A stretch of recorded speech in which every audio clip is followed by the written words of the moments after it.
All right, all right, all right. What an amazing, awesome, just incredible day it has been today. And it's just getting ready to get better. I got a couple podcasts that I'm doing today. One is the Fireside Chat, which is for those of you who are saying on Thursday nights, what is this Fireside Chat all about? Well, that's where I give folks the opportunity to have one guest that comes on, and then I let other people show up, kind of like the old school radio shows, except for it's video. And so people can pop on, ask questions. There is no script. There is no particular topic we're talking about that night, just depending on what the guest kind of wants to talk about. And we do it. And so we do that at 5:45 Mountain every Thursday night. And so that'll be later. But I'm even more excited about the one we're doing here right now. And that's with Scott Maderer. Scott Maderer lives in Bryan, Texas. And my first name is Brian. And so what was kind of funny is my spell kids, difference though. Little spell difference, the Bryan instead of the IAN. And so I don't know why my mom picked. She said, I was thinking about the Y, I was thinking about the I couldn't figure out which one I wanted to do. Obviously, I had no say so. All the Y folks say that they're better. All the I folks say that we're better. It's such a popular name, and it's so much easier to go by Dr. B these days because then there's not as many. I'm sure there's other Dr. B's, but there's a lot less Dr. B's than there are Brian's in my life. I work in do reverse mortgages with a lady that she has a reverse mortgage company called Bingo, and her husband's named Brian. And then they have a guy that's their administrative coach guy that does the operations. His name is Brian. And then they have a son named Brian Jr. And then so when we're all together, they say Brian, and all of us look, and it's like, this is just so ridiculous. So anyways, my kids were at the they went to they live in Northern California in a community called Martinez. And so they decided they wanted to go to the snow this last weekend on Saturday so the girls could play in the snow over by like Tahoe and Reno and that kind of stuff. But there's a city that's called Arnold, California. So I said between Bryan, Texas, Bryan Head, Utah, and Arnold, California, I'm all taken care of. My middle name's Edward, so I just need to find a town that is called Edward. I'm sure there's a town out there named Edward. There's got to be. So anyways, I don't know why I digressed and shared all that today. Just was thinking about, Scott today and that we were going to do this call. And I just had the opportunity to, when you get the opportunity to have folks that you can create relationships with, that you can then begin to do life with, it just becomes so fun. I was talking about a statistic the other day. I went to a networking group, and I brought this statistic up that says 90% of the people that you interact with today, you probably won't be interacting with them very much in 5 years. There's a 5-year window in there of interaction. And so I was going through my phone because my phone has 4,000 names in it. And I stopped at about 100 and said, this is like so true. I haven't interacted with most of these people in the last 5 years at all. And I was thinking of reasons to call them, we send out stuff. But then I think of like the group that I'm starting to work with now. I can't imagine my life without you guys. I can't imagine like what would I do when I'm 70 if I don't have you guys to talk to. And so Scott is one of those people that is going to be, he doesn't have a choice. He's probably going to be hiding them from me in 5 years. And I'm going to be running around chasing I'm not going to be hiding, but one of my friends actually has a challenge, and it's one of these things that I've thought about taking on myself, and I've never done it, but where he actually has he took all of his contacts and basically put them in a database, and like every day it serves up a name to him, and he has to text that person or call that person or interact with that person in some way. So it like takes all of his phone contacts and forces him. Now he didn't put all the ones in there that are like, AT&T support or whatever, but that are actual people. He put actual people, and he has to reach out to him, has to interact with them. He prays for him a little bit that morning, and then, and then sends them a message. And at the very least, so I've been on the receiving end of a couple of times where I've gotten a message, hey, your name came up today, so I'm praying for you this morning or whatever. Oh my gosh, that would be so cool for me. But sometimes I go through some of those contacts and I'm like, I got nothing. I'm looking at their name. I'm looking at their last name. I'm like, why didn't I take a picture of them? And many of them were probably like my clients or folks that, when I was doing financial services or, I was in a network marketing company that I had a pretty big team. I can remember most of my team. But if they're like, how you have a downline and that kind of stuff.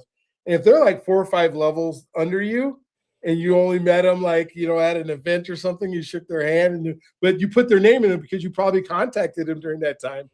Then, I know them, but I'm like, oh my gosh, that is such a great idea. And something that I should probably, I've been doing my morning routine. It's called the Routine Live, and I started it this year. And, one of the things that I'm doing is I'm telling folks that I'm doing it, and I'm telling myself I need to connect with people every single day, whether the people I've known, new people, and I need to pray for people, and I need to, when I'm with them, I need to be present. And so now that I'm saying that, connect with people, I'm writing more people down all the time, but that is such a great idea to go in and just connect with somebody that's in your phone book that pops up, that are not just your recent, last 365 not your last days. not your last 5 called numbers or whatever. Yeah, exactly. Oh my gosh, what a good idea. So anyway, so I asked Scott today to, tell his story, tell us who he is, all about what he does. And I'm just excited to then, even after that, maybe get down into some topics and some things that, we always talk about identity, so we'll do that. But just to, as I've been able to, learn more about him and his family and who he is, I just can't wait to have this conversation. So Scott, the floor is yours. Tell us all about Mr. Scott Maderer. I used to call him Maderer and then realized it was just Scott Maderer. Everyone does that. It's okay. I'm pretty used to people mispronouncing my last name. The beauty of an unusual last name is it makes it really easy to tell whenever you have a telemarketer on the call, because they just call you and they completely butcher your name and you're like, yeah, what are you selling? It makes it easy. So yeah, my name, like you said, is Scott Maderer. I run a coaching business called Inspired Stewardship. I've been doing that since back in 2011, part-time, and took it full-time in 2017. You ask kind of who I am. Well, I'm a husband, I'm a father. Those are probably my 2 most important identities, and then coach is third.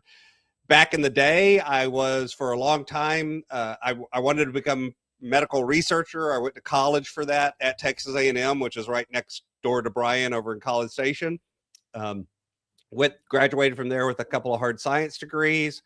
Did a little bit of research work, just long enough to figure out that's really about chasing grant money. And I didn't want to chase grant money the rest of my life. So I pivoted and I became a school teacher. That was kind of the family business. My dad had been a teacher early on, later became a business person and ran his own business. My mom was a teacher while I was growing up. So it was kind of an obvious thing. So I did that for 16 years. I love teaching. I taught science here in the great state of Texas. Loved teaching, loved interacting with the kids.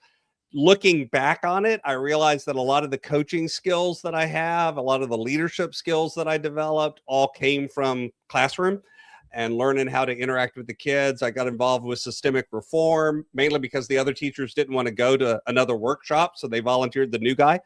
And I went and got involved with it, loved it, and started doing all of that. So doing work around the nation, involved in several projects on science reform and that kind of thing.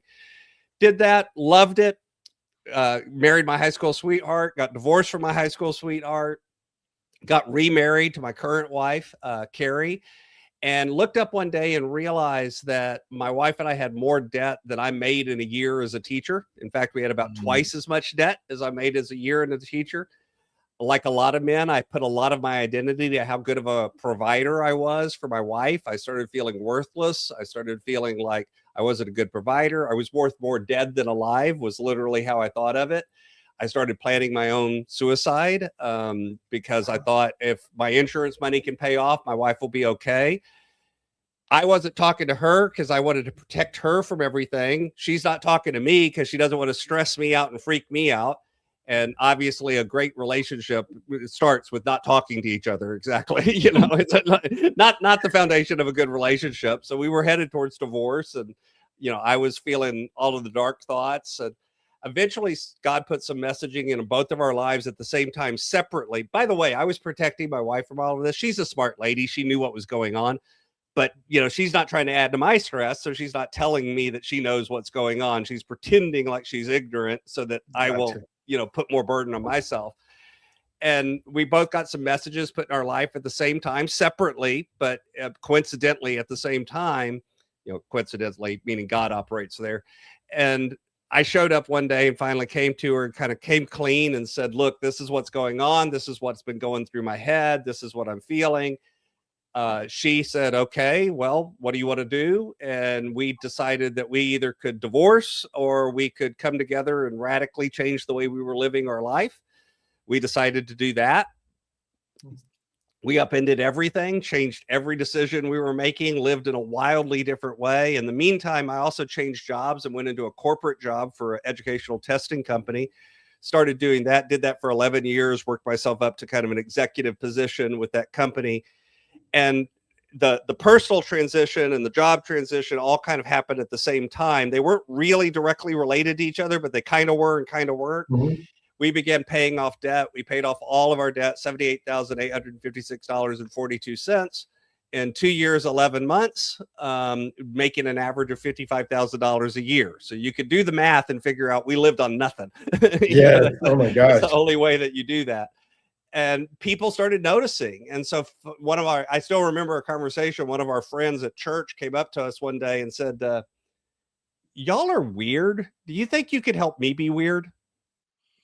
I'm like, yeah, we could help you be weird, and that's literally the beginning of the coaching business. That was our first coaching client, was when somebody said, could you help me be weird? Because they could see the way my wife and I were living was so different than how we were living before, and then how a lot of the other people around us were living. I mean, it was visible, even though we weren't going around going, look at us, look at what we're doing. It was still visible on the outside. We were making decisions differently. I just gotten this great new job, and instead of going and buying a new car, I was still driving like a 1999 Ford that the headliner would melt in the Texas sun and fall down and hit me in the head. About once a week, I was gluing the headliner back up. And everybody's like, dude, go drive, go buy a new car. We're like, nope, this is paid for. I'm driving this until the wheels fall off, or until we're out of debt. And then we'll worry about it. By the way, I drive a nicer car than that now. But, at the time, that was the decisions we were making. And when people noticed, they started asking us for change. And that's where the coaching business started. So eventually I climbed my way up the corporate ladder and then climbed my way back down the corporate ladder while I launched the coaching business on the side, and took that full time back in 2017 and haven't looked back. All of those skills that I developed in corporate and leadership and in teaching in leadership turned out to really prepare me well for being a coach. And I call myself a stewardship coach. I help business owners and Christians master their time, their talent, and their treasures so that they can live out their calling. And I love every second of it now. Oh my gosh. Thank you for sharing the story. I mean, you were a little vulnerable there, in your life, and that's been your life, and that's what you coach. And it's so amazing. I saw that Casper was on here as well. And Casper and his wife, Cheryl, have a Christian marriage ministry thing. And then 2 days ago, I talked to Donna, I can't remember, it starts with a T. And she was telling me about one of the things that her and her husband do that they decided at the beginning of their marriage is, one, that they would never intentionally say things that would hurt each other.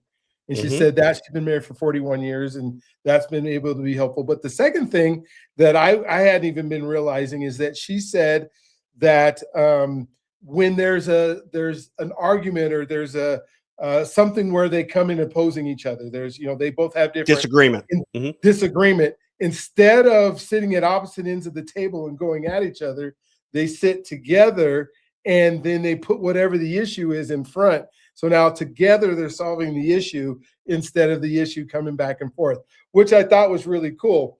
The only reason I bring that up right now is because was this marriage week for me or something? Or is this like, Apparently. which is great. And now I'm thinking and then Jose's on right now too. And so I know he's doing something with him and his wife over at, with Casper. We're going to have to do like a marriage, Friday night fireside chats or something and really talk about it, because it's so important.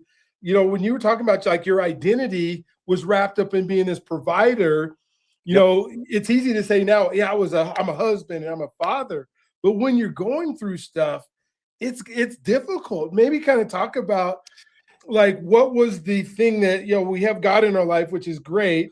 But God uses people. And so what was like the main thing that said, wait a minute, I have to have this conversation or this is all over? So I was driving home at night and here's the irony. Remember, I'm thinking about suicide, and I literally was thinking about driving off of the road and making it appear like it was an accident. Falling asleep, because I used to drive home from school from teaching, but it'd be like midnight 1 because we had a science fair program. This was at a private school that was really intense, and the kids would be there till 10, 11 o'clock at night working on projects. So I'd be driving home at like midnight, and I was planning this, and I would listen to talk radio to keep myself awake while I'm planning to pretend to fall asleep. Oh my gosh. That's the irony, right? Yeah. You hear that and you say that out loud and you go, really, dude? It's like, yeah, no, really. That was, your brain doesn't work well when you're in these dark places, and it's not logical. It doesn't make any sense, but that's really what was going on in my head. And they changed the lineup on the talk radio station and I listened to talk radio because music would put me to sleep. So I listened to talk radio. And I really didn't care what was on so much, but they changed the lineup and they started doing a rebroadcast of, at the time, the Dave Ramsey Show. Okay. And, I've done a lot of Dave Ramsey trainings and courses and stuff over the years. I've kind of moved beyond that into doing more of my own thing that's a little deeper. But at the same time, I completely value the messages. And what happened is I heard someone come on a Friday who, their situation wasn't identical to my wife and me, but it was close enough that I could recognize myself in it. He was having some of the same identity problems. He was having some of the same doubts and fears. This is why I share that I was suicidal, because he had that going on. And there was enough key points that I was like, what did they do? And then he talked about coming clean and going to talk to his wife and them getting on the same page and them radically changing. And that's what made me go, okay, well, that's one more thing that I could try. I'll be honest. The first week or so that I was listening to the show, I was mad. I was yelling at the radio. Oh yeah. I was ticked off. How dare you you don't know what it's like, those sorts of things. You're yelling at the radio. And then the truth is, it's like, once I heard a story that was close enough to mine that I could identify myself with it, that's when I began to go, okay, maybe I could do this too. And it's one of the reasons why I love going on podcasts. I love sharing my own story, because I figure if there's somebody out there that hears enough of themselves in that story, they'll have that same transformational moment. They'll have that same click of, maybe I could do this too. Wow.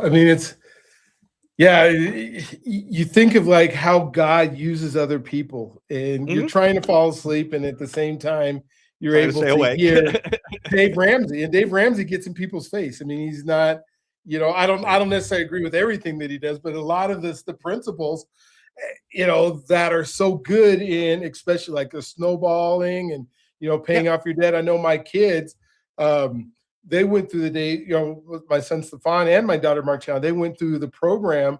And my son is one of these smart guys, but he lives in Northern California. So I go, why do you live in Northern California? Well, because he works for Pixar, and that's where Pixar is at. And that's the greatest, as far as he's concerned, that's the greatest place on earth other than Disney, when he works for Disney, because Pixar's owned by Disney. And so anyways, their first house, he had to live with his down payment on their house. His very first house was $875,000 just because of the area in Northern California. And then the same thing, paid off the cars, paid off everything, no debt. and they're living their life. He's only 38 and hasn't had debt since he was 30, which is so great. The guy that I just saw that got onto our show, his name's BJ, BJ Joyce. BJ and his wife decided, hey, we're going to pay off all of our debt. They paid their house off in like 7 years and no debt and everything. And these are some of the people that are the happiest people in the world that aren't burdened by all this amazing amount of debt that we get ourselves in trying to hang with the Joneses, and trying to do stuff. And so I talk a lot about like becoming the person that God made you to be. And, becoming that person it should become before do and have. But we get backwards in our country. Like we try to have, then we do, and now we try to become the person who can keep the stuff. And like for me in my story, I was like, all right, so I got my job I'm a teacher at high school teaching PE. I'm not smart enough to teach science. So now I'm going to I get a job at the university. So I'm now teaching at the university. And because now I'm teaching at the high school and the university, I go and buy myself a BMW. So I go into the BMW dealership thinking I'm going to come out with the 3 Series. I can afford it. We'll be able to do it. They convinced me to go to the used side and come out with the 7 Series. So now I'm driving this $100,000 car. I obviously didn't pay that much money for it, but I couldn't afford it. I hadn't become the person. And I'm driving around the parking lot waving at people like I'm all that because I did that half thing. And now I'm burdened with all this. How am I going to keep this car? How am I going to afford the gas? Because gas jumped up in California, I don't know, $4 a gallon when I'm doing the 90s. And it's a 12-cylinder car. And I'm driving it down to San Diego while I'm working on my doctorate. And I'm like, how dumb are we when we're young? So it's not even young, by the way, because people do this even when they're older sometimes. It's an identity problem. It's a relationship problem. It's you've got a relationship with money and an identity with money where money is not the tool, but the master. It's not the servant, it's the master. You're letting money drive you instead of you driving money. And the minute you put that relationship backwards and start putting, money as the master and you're the slave, you make decisions based on appearance, not based on reality. You start making so I had a client couple that I'm allowed to talk to them. I lovingly call them Ken and Barbie. And yes, they know I call them Ken and Barbie, and it's because I agreed to not call them by their real names. And Ken and Barbie, he was a doctor, she was a lawyer. They weren't too far out of school, but he'd started work residency and was getting out of residency and finally getting to practice as a doctor. She's kind of beginning to work her way up a little bit in a partner, law firm partnership. These are people that from the outside looking in, immediately you're like, wow, they're successful people. He drove a brand new BMW, kind of like what you're talking about. She drove a brand new Lexus. Both of them were leased. And, they drove those, lived in the nicest house on the block, members of the country club, members of all the different clubs and everything else. And what was interesting is anytime they needed to entertain, they always entertained at the country club. They never entertained at their home. And people are like, thinking about that, you're like, why would you never have, you live in this wonderful, nice house just built for entertaining. Why would you never have anyone over to your house? It's because the truth was inside their house, they had an air mattress that they slept on. Oh, wow. They had 2 lawn chairs in the living room. Okay. And a TV sitting on a TV stand. That's it. That's all the furniture they had other than dishes and that sort of stuff. They literally ate at the bar at, the built-in, there was like a built-in bar. They ate there because they didn't have a table and chairs. They were living for what it looked like from the outside, not from who they were on the inside. And don't get me wrong, as their coach, I didn't come in here and go, oh, y'all got to sell the house. I'm not Dave Ramsey. You got to sell the house, sell the cars, do this. No, but we did work on what was really important for them and what did they really want to have as a lasting legacy and what was the message they wanted to send to, themselves and to their family and to their friends and, what really mattered. And as they figured that out, they then made different decisions. So it's not that I had to tell them to do something. They chose to do it. And, they ended up getting rid of the cars and driving different cars. They actually did end up moving, still in a very nice neighborhood in a very nice house, but not the biggest house in the neighborhood, and they buckled down and they started making different decisions. And what's interesting is a few years later, guess what? Kids came along and she didn't want to work anymore because she wanted to stay home with the kids. That was her choice. And they could do it because they'd set themselves up where now if they had both kept living like they were living, there's no way she could have quit her job and come home and been with those kids. So by making different decisions, by having a different relationship, by being intentional and thinking about the future, they made different decisions today that open up the possibility in the future. And so it's not debt that's the problem. It's the symptom. Debt is a symptom of a problem, and that problem has to do with you and how you're relating to the world, how you're relating to others, and how you're relating to money, what those relationships are, and that intentionality is. That's the real problem, and that's what you actually have to solve. Debt is just the symptom. Yeah. Oh my gosh, it's so true. It's how we perceive ourselves to be in so many cases that it's, and how we want others to perceive us too. I was going to say that's even almost more important to us is how we believe others look at us. And what we don't realize is that the others that are looking at us, a lot of them are in worse situations than we are, and we're worried about what they think, right? Yeah, half of them are in worse situations. B, another part of them are people you don't actually even know or have a relationship with. You're driving that BMW, stopping at a red light, looking over at the car next to you like, look at me. That person in the car next to you doesn't know who you are. They don't care. You know what I mean? Yes, they may look at your car and go, hey, nice car, thumbs up. But they don't have any idea of who or what you are. There's no relationship there. So we're trying to impress people that we don't know. Okay. Or we're trying to impress the people that, quite frankly, if they are really the people that care about you, they actually care about you being real, not you being fake. Yeah. And the third person we're lying to is ourselves. It's like what you said, you said earlier, we put have before be. We're trying to show everyone that we've achieved something that we haven't really achieved. We're faking it till we make it, and it unfortunately, the problem with fake it till you make it is it's fake. It's right there in the first word. And by the way, I'm not talking about taking on things that maybe stretching yourself to do something that it's like, wow, I'm not really fully prepared. The first time I ever did a speaking event, I was not prepared to do a speaking event. Oh yeah, no, not at all. No, but I did it anyway. That's different. That's not fake it till you make it. That's I'm going outside of my comfort zone. I'm going to stretch a little further. Fake it till you make it is when you present the facade of something without any sort of meat or substance behind it. It's just the fake building. It's going to a movie set and you see all the stuff and you're like, wow, this is cool. And then you walk through the door and what's behind it? Just a bunch of plywood and plaster. It's not real. It's not real. Yeah. There's so much that goes into, like, one of the things that I spend time doing now in my world and becoming the person universe is all about alignment, and the alignment of saying, this is who I say I am compared to who I really am and what's really happening behind the closed doors.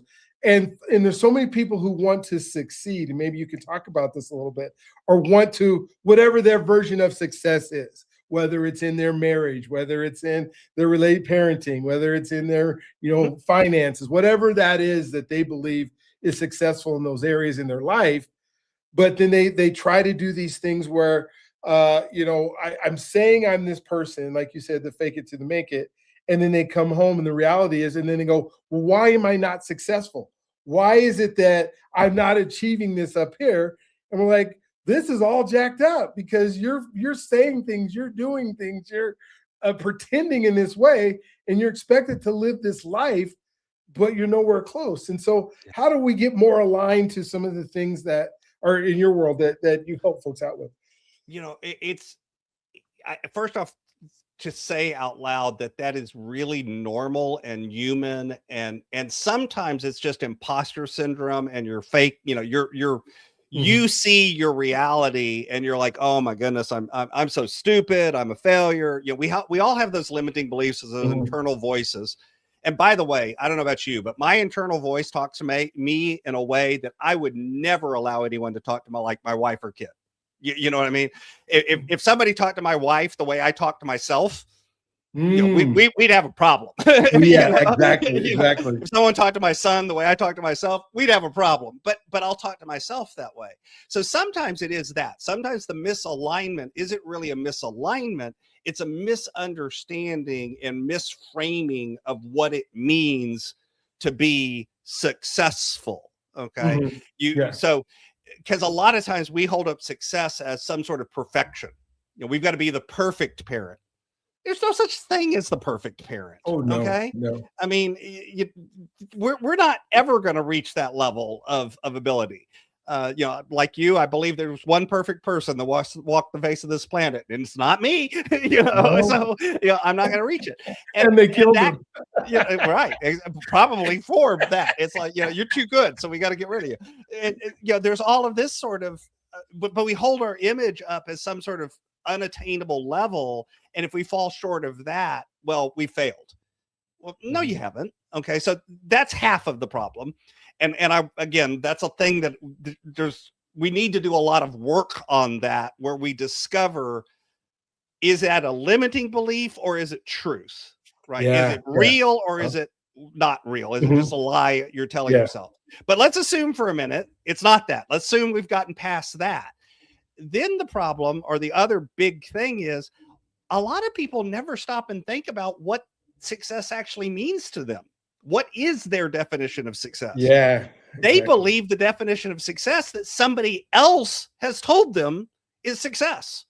Whether that's marketing, whether that's messages from the world, whether that's their mom or their dad, oftentimes it's people around them that love them and mean well. They really do. They care for them and they mean well, and they're trying to help you and they're trying to protect you. Yeah. But in doing so, they're telling you this is what success is. And deep inside in your heart, you're going, but that's not what success is to me. That's not really what I want. That's not really who I want to be. I want to be something different. And you know what? There's value in that. And again, it's not necessarily that, because I think a lot of times people think, oh, well, that's because they're mean or they're jealous or they're trying to. No, a lot of times these messages come in a very loving, kind way from loving, kind people. And they're still wrong, and that's where you have to do the hard work and the introspection and the self work to be able to develop enough clarity and strength around that you can say, I understand, Dr. B, I understand you love me and you mean well. And I understand for you, that's really important, but I need to go a different way. I need to do something different. And I hope you can get behind me and support me in that. And you know what? If the person is really somebody who loves you and cares about you, they're going to be like, boy, I really think that's a bad idea, but yeah, I'll walk with you through it. Even though I think it's a bad idea, I love you and I care for you and I support you. And if that's what you feel called to do, then go do it, and I hope it wins. I hope it succeeds. And, and a lot of times I've seen people, when they're brave enough to actually do that, that's when they suddenly have the most success in their life. And success here doesn't necessarily mean a lot of money. It doesn't necessarily mean a nice car. But whatever it is that they really measure success by, that shows up in their life all of a sudden. Once they're really brave enough to say, that's what it is for me. Yeah. Oh my gosh. It's the picture that came into my mind is, and I can remember this because the guy ended up in my business at one point. But I remember meeting him, and it was at like a mall or something like that I met him at. And they had like this toy area. And, he had been in a meeting before that I was in, because we just happened to be in the same area. And they asked him, what roles do you play in your life? And he says, I'm this, I'm an amazing, I'm a husband, we introduce ourselves a lot, and I'm a father, and I do this. And then so now he has this kid, and you realize that him and his wife were separated, so he's this great husband with a separated wife. And that and he's seen his kid for like the first time in 3 or 4 weeks, and he's taking it, all of a sudden they go to the mall and he's holding the child's hand and hugging him, and then takes him to the toy store, and buys all these, toys and stuff for him. And he's showing the world the identity of this great dad and this great husband. And then the reality was, after you talk to him later, is no, I'm never home to work with, to spend time with my wife. That's why we're separated. My kid hasn't seen me in 3 or 4 weeks, and now I'm buying toys to try to buy the love of this child, because the child really wants to spend time with dad, right? Right. That's all they really want. But he's trying to show this inconsistency of the love by buying something and missing the whole mark. And that alignment is so far off of him saying, I'm a husband, I'm a father, I'm a child of God, all those things that he was bringing up. And we go, well, how do so many people try to operate that way when we talk about identity? Like, do they actually believe to themselves that they're that person when they're saying it out loud, or are they just saying it out loud because they want everybody else to know? Yeah, both. I think there's some people that truly believe it, that they're because again, we're really good at lying to ourselves. I mean, it's we've got lots of practice. It's like, we start doing that at a very young age. And so, sometimes there is that, because here's the thing, our brain actually fights against things that don't fit. Okay. Yeah. So it's called cognitive dissonance. That's the fancy word for it, which just basically means if I get information coming in that says something that I believe about myself isn't true, it's easier for me to discount the information than it is for me to change my belief. Okay. It's more work. It takes more energy for me to say, maybe I'm not such a great dad. Maybe I'm not such a great husband. Think about it. That would hurt. Right. So instead, it's easier for me to ignore any information that comes into my frame that says I'm not a good dad. I'm not I'm just separated from my wife because of some other reason. It's not me. It's either her. This is why people do this. Like in a divorce, it's all her fault. Maybe some of it is. I guarantee you all of it's not. I mean, there were 2 of you there. Sure. It's like, it's very seldom. I'm not going to say never, but very seldom is it 100% one way or the other. Now, again, abusive situations, excluding those where it's truly coercive control or abuse or that kind of thing, that's different.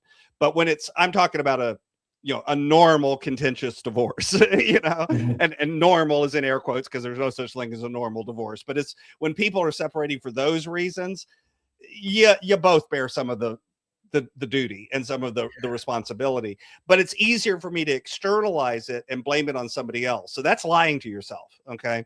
Again, this gets back to, if you don't do the self work, you can't really change, because no matter where you go, there you are. You've taken the problem with you. Because you're the problem. It's like the people that have had 7 jobs, and it's always the job's fault. And at some point you got to go, or the people that have been married 7 times, and it's always the spouse's fault. And at some point you have to look at them and go, weren't you involved in any of these decisions? Weren't you there? I mean, isn't any of it your fault? Because if they don't own even a small part of it, they can't fix it. They can't change it. So that's half of it. We lie to ourselves. And then the other half, I think, is that we take on these identities that we believe are the identities that everyone else thinks are important. So again, being a good husband it's got cultural and social rewards. Absolutely. Where if you're a bad husband, it's got negative connotations and things. And so, and by the way, so it's easier for me to just project I'm a good husband, because rather than actually do the work to become a good husband. That's hard, I've been married 29 years, working on 30 in March.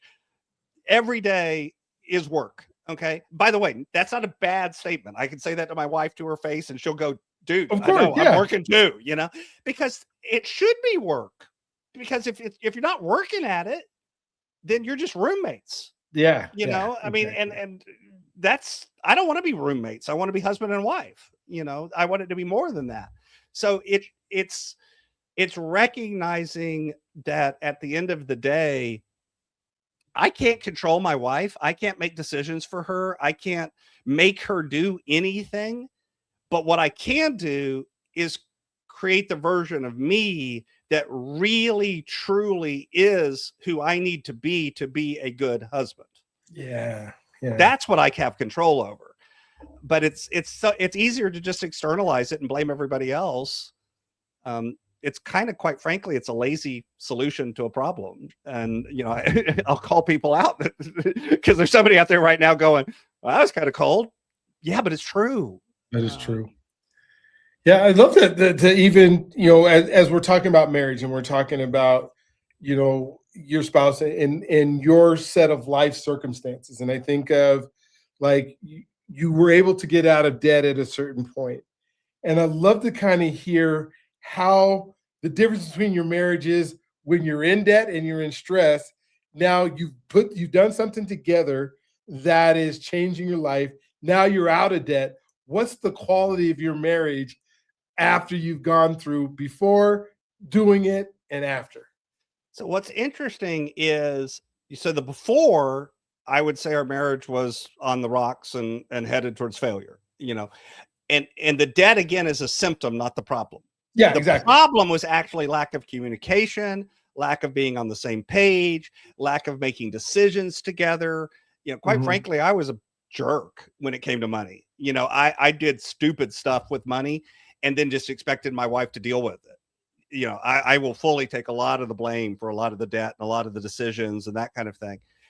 But when we came together during the process, our marriage already became a version that it still is today. So it wasn't like it went from bad to a little better to better. It went from bad to really good, and it's kind of stayed there.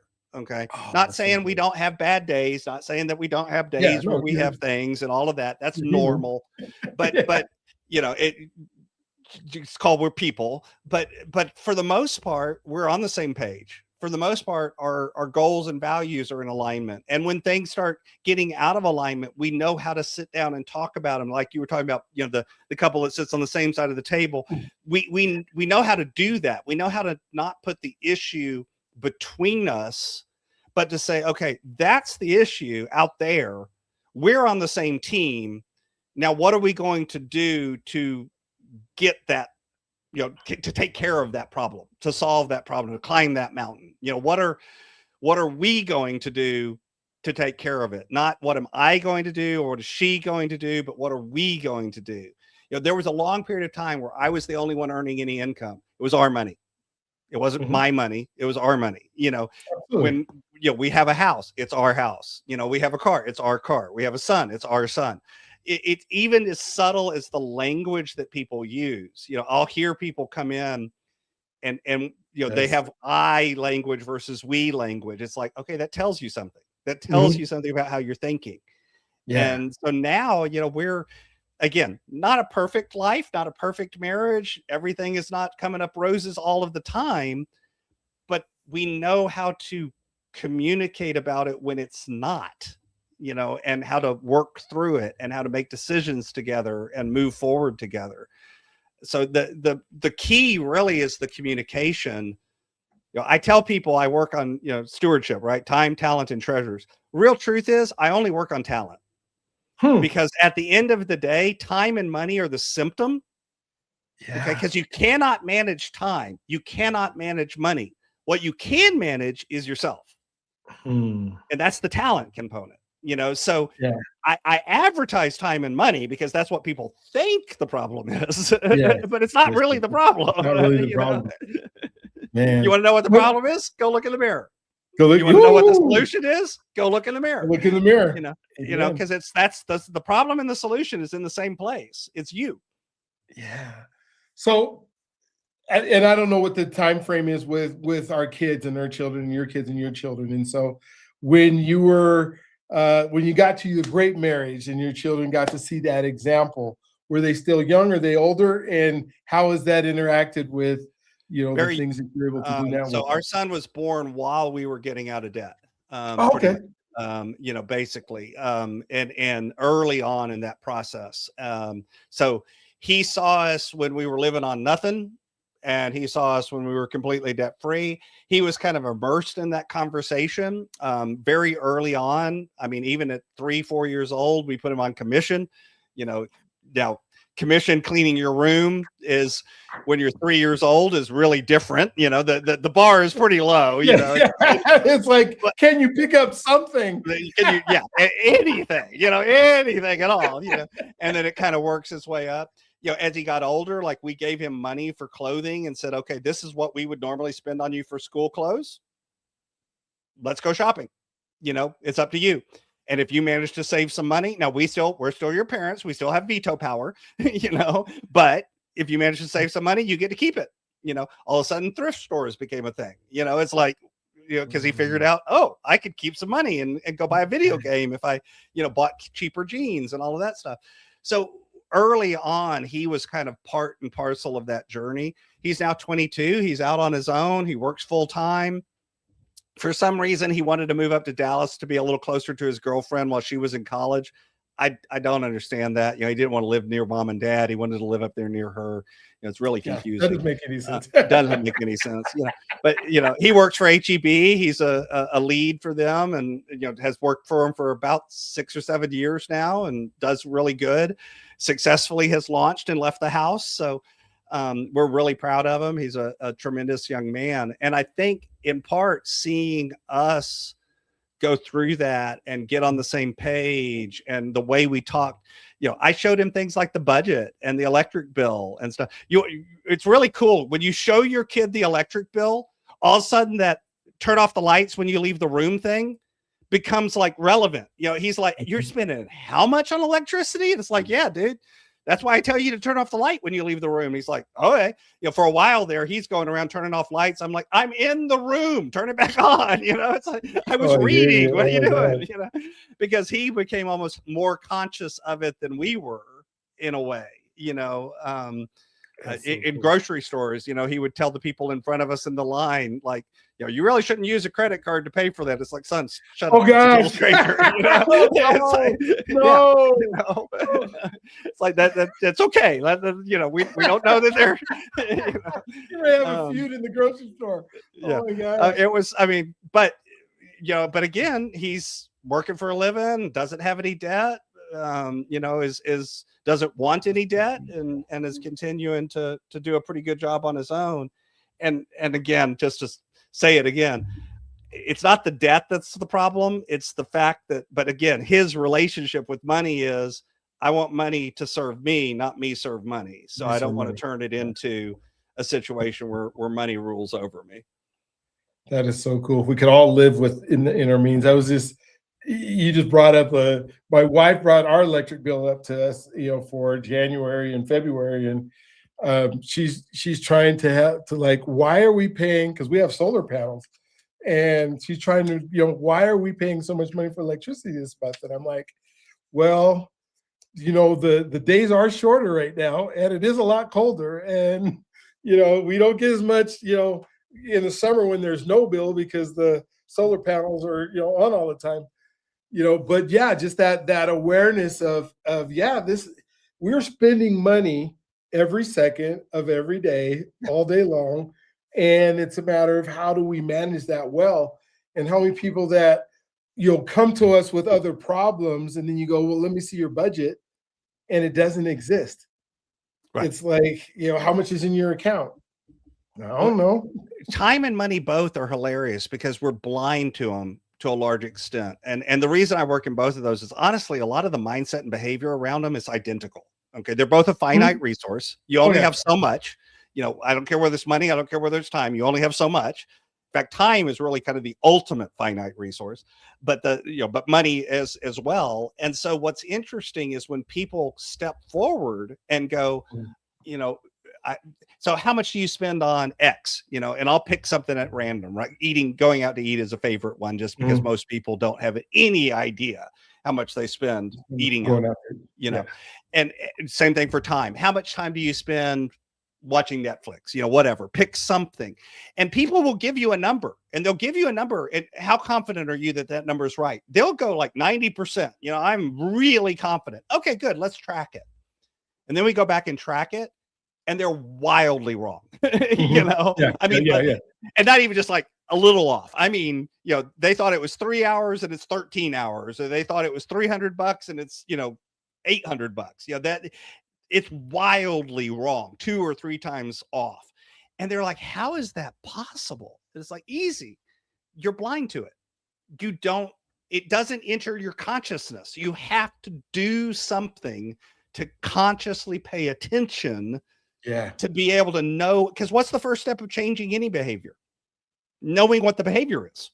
Exactly. You cannot fix a problem until you know there's a problem. You know, so until you're aware, you have no ability to change and make a different set of choices. So I've literally had people just start tracking their time or tracking their spending, and what's hilarious is it immediately starts changing their behavior.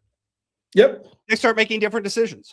Just the act of writing it down makes you go, maybe I'm going to put that Pepsi back and not buy it right now, you know, or whatever. You know, it stops you in your tracks and makes you start to make different decisions just because of awareness of the fact that you're doing something. Well, it's so true. Like the biggest one that I find all the time where people just stop like cold turkey and figure it out is the Starbucks, is how much money they're spending on coffee every morning. You know, and I don't know how much it is now for a Starbucks, but you know, even back when I was even tracking it, when you know, $4 or $5, $3 or $4, or you know, for my joking name for Starbucks is $5 because you can't get out of there for less than $5. It's $5 now. I mean, so you do that 5 days a week, you know, then you go, okay, that's, you know, a couple of times, you know, 5-6 days a week. $5 times 5 is $25 a week. Let's say there's 52 weeks in a year. Okay. Oh yeah. You know, there's 52 weeks in a year, so that's like $2,600. Yeah. A liquid that goes into your body. Almost $3,000. Yeah. And again, by the way, I have no problem with if you want to stop and get a $5 Starbucks every day. That's not the point. The point is be aware of the fact that that's what that's costing you, and make a deliberate decision that $5 spent there is better than that $5 spent somewhere else. What you can't do is say, I never have any money to pay taxes. I never have any money to save. I never have any money to do whatever. And I've got to go, you know, and go into debt. That's the only way I can do these things while spending money in a way that isn't in alignment. It's not Starbucks is bad. It's figure out this is the thing. People look at budgets as, what do I say no to? I need to say no to Starbucks. No, you don't. You need to say yes to something that's more important. If there is something more important. If there's more important. If you've got enough money coming in that Starbucks makes the list, dude, go buy your Starbucks. I have no problem with that. Every day. And enjoy it and love it.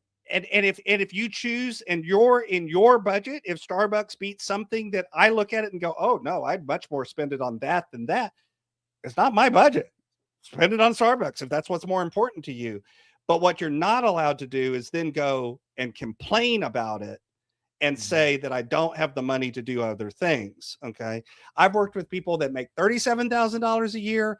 I've worked with somebody that made $250,000 a month. Okay. Not a year, a month. Both of them had limits. Now, wildly different limits. Okay. I mean, you know, again, the guy that made $250,000 a month, there are a lot of things he could do, and it did not even move the needle. You know, he could stroke a check for it, and who cares? But there were still things where he's like, I can't do that. You know, some of my friends can, but I can't. Because they're at a different place. So I don't care how much. It's not the income, it's the decisions of what are you going to say yes to, and therefore you have to say no to something else. It's the opportunity cost. Yeah, that is so. I mean, as I'm thinking through some of the things that I spend my money on or I don't spend my money on, and what your example of the 3,000, like you have somebody says, well, we can't afford to go on a $1,500 a year cruise and spend 7 days with each other because we don't have any money, and yet they spent $3,000 on Starbucks, right? Right. Or for me, like right now with my health, and I want to drink a lot more water, and so I'm not drinking soda anymore, but I'm drinking bubbly. And my wife says, well, bubbly costs like 50 more cents you know, a case or of 8 of them, whatever it is, to buy the water that's got carbonation in it. And I'm like, but if you think of my health cost and how much Mhm. the liquid from the Coke would hurt me compared to liquid from water that has carbonation in it, I'll take that bill all day long without the copays and the Yep. whatever else that I'm going to have. Oh my gosh, I There's can't believe always an opportunity cost, whether it's you time, whether it's money, there's always an yeah, opportunity cost. And yet yeah. we don't admit it. We like to say, I've got enough to do everything. And it's like, no, you don't. I don't No, you care don't. who you are. No, you don't. No, you don't have enough time, And and you don't have enough money to you do never it. have enough. So it's not about having enough. It's about prioritizing what you have. Yeah.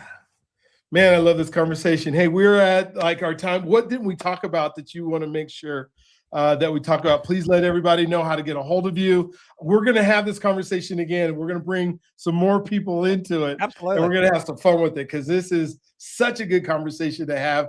And we just scratched the surface, maybe Oh, 2% there's of the 100% we could get to in the hour that we've had. But yeah, please tell us how to get a hold of you and what did we miss? I don't know that we missed anything per se, other than, like you said, there's about a million things you can talk about with when you get into this stuff. But yeah, I've been studying it now for 35 years and I barely scratched the surface. Yeah, yeah, That's what I feel like. I'm like, I yeah. feel like I barely know what I know, and there's Mhm. still so much more to learn. That's one of the reasons I love coaching, is every day is a new challenge. Every day Every is a day. new Yeah. experience. Every day is a new moment. As far as getting a hold of me, my website is inspiredstewardship.com. I actually put together a landing page just for your listeners. So if you go over to inspiredstewardship.com/living boldly, all one word, no spaces or anything, just living boldly. What you'll find there is there's some free resources that you can get. There's information about my book, Inspired Living. A lot of these frameworks and things that I was talking about are in there. I've got a podcast as well. You can find out information about that there, as well as jumping on a call or getting a hold of me. All the links and all of that stuff is over there. And you can find all of that at inspiredstewardship.com/living boldly. I love it. I love it. Well, thank you for being part of our show today. Thank you for those of you, if this is your first time joining our show, go ahead, hit subscribe, notifications, all those wonderful things. Check out some of our old shows. I say, don't forget that you are God's greatest gift. He loves you if you allow him to. Please allow him out to. You are also the answer to somebody else's prayer. So just be aware as you're going out that God is wanting to use you and will use you every time that he can, because you were born for greatness. He created you to be the great person that you are. Scott, go ahead and just send us off with some amazing thought that we can take to the bank and live with for the rest of our lives. So I think one of the most important things that I share with people is to keep in mind that your life, no matter what's going on, no matter whether you're at the top of the mountain, whether you're at the bottom of the valley, your life is a film strip, not a photograph. And so Mhm. wherever you are today, tomorrow's going to be different, period. So when you're at the bottom of the mountain, and you're down deep in the valley, that could be something that keeps you going till tomorrow, because tomorrow is going to be different. But by the same token, when you're at the peak and everything is going the way it should be and everything is happening, just remember that it's not always going to be like that either. And so find the joy in wherever you are, not let your joy be dependent on being at the top of the mountain instead of the bottom of the valley. Oh my gosh, that is so good. I love that life is a film strip, not a No, photo, and you're not stuck in that one spot or ever. door you have to be, because there's always an opportunity to improve. There's also an opportunity to check that ego. There's an opportunity for your life to get better. In the situation you talked about earlier, where you were at the bottom of your mountain And now God took that and molded and let you restore relationships and all that kind of stuff. So thank you for sharing that with us today. Can't wait to talk to you again. Like I said, we're going to be together. You guys look for us. You guys have an amazing, awesome, incredible day, and we will see you the next time.